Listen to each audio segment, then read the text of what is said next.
جب تعلیم کا بنیادی مقصد نوکری ہو تو معاشرے میں نوکر ہی پیدا ہوتے ہیں، رہنما نہیں۔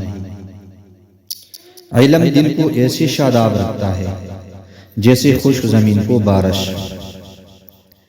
تعلیم سے زیادہ ہمارا رویہ اہم ہوتا ہے، کیونکہ بعض اوقات ہماری تعلیم ناکام ہو جاتی ہے اور ہمارا رویہ معاملات سدھارتا ہے۔ تعلیم انسان کو بولنا تو سکھا دیتی ہے، مگر یہ نہیں کہ کب، کہاں اور کتنا بولنا ہے۔ جس گھر میں تعلیم اور نیک ماں ہو گھر تہذیب اور انسانیت کی یونیورسٹی ہے۔ علم کی سب سے بڑی دشمن جہالت نہیں، بلکہ سب کچھ معلوم ہونے کی خوش فہمی ہے۔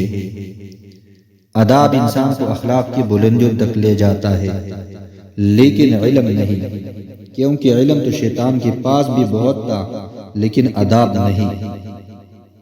زندگی مسلسل امتحان ہے۔